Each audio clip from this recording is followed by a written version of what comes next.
Welcome back to my channel Sunday রেসিপিতে আজকে একটা কই মাছের রসার রেসিপি শেয়ার করব। দেখো কিভাবে বানাচ্ছি। প্রথমে আমি কই মাছে নুন হলুদ মেখে রেখে দিয়েছিলাম, এটা এবারে আমি ভেজে নেব। মাছটাকে ভালোভাবে ভেজে নিতে হবে। আমি বাটা মশলা দিয়ে রান্না করছি, তোমরা চাইলে গুঁড়ো মশলা দিয়েও রান্না করতে পারো।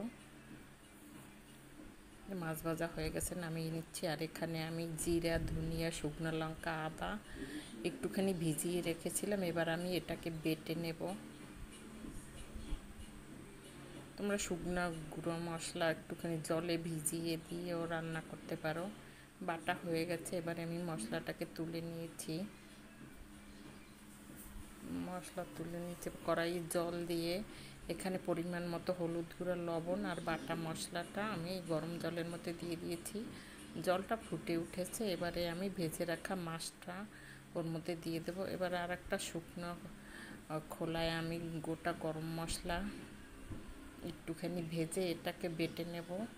আমি বাটা মশলা দিচ্ছি, তোমরা চাইলে গুঁড়া মশলা দিয়েও রান্না করতে পারো। মশলা বাটা হয়ে গেছে, এটাকে এবারে তুলে একটু সাইডে রেখে দেবো, এটা একটু পরে ব্যবহার করব। এবার আমি কড়াইয়ে তেল দিয়ে দিয়েছি, তেল দিয়ে দুটো তেজপাতা দিয়ে দিয়েছি, সামান্য গোটা জিরা ফোড়নে দিয়ে দেব।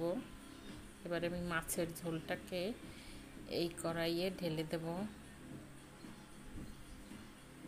এই যে এবারে আমি সেই গরম মশলা যে বেটে রেখেছিলাম ওটা দিয়ে দেব, দিয়ে একটুখানি ফুটিয়ে নিতে হবে।